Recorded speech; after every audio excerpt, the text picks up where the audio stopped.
12월 26일 국제통화기금 IMF의 세계 경제 전망에서 내년 한국의 예상 경제 규모가 세계 10위를 차지할 것이란 전망이 나왔어요.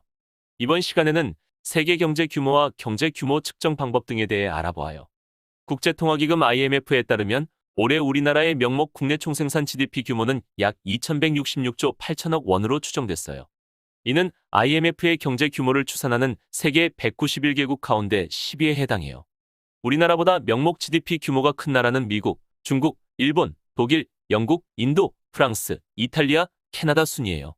IMF는 내년 한국의 GDP 규모도 세계 10위를 차지할 것으로 전망했어요.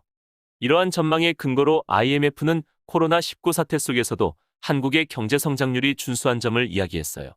작년과 올해의 우리나라 평균 경제 성장률은 1.7%로 주요 7개국보다 높은 수치였죠.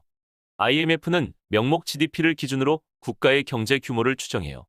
명목 GDP는 한 해 국가 총생산량의 가격을 곱해 산출해요. 하지만 명목 GDP가 물가 상승을 제거하지 않고 측정하기 때문에 경제 성과를 과대 혹은 과소평가할 가능성이 있어요.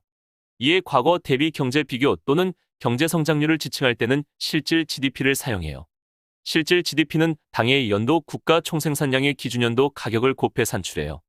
실질 GDP는 명목 GDP보다 경제 성과를 과대, 과소평가할 위험이 적어요.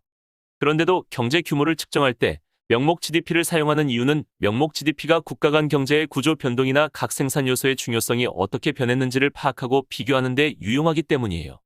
우리나라의 경제 규모가 전 세계 10위를 넘어 더 높은 순위로 올라서기 위해서는 앞서 살펴본 대로 명목 GDP가 커져야 해요.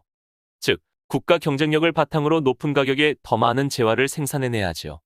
하지만 우리가 경제 규모 확장에만 몰두한다면 양극화와 같은 다른 사회적 문제를 등한시할 수도 있어요. 따라서 우리가 경제 규모에 대해 생각할 때는 성장과 배분을 함께 고려할 필요가 있어요.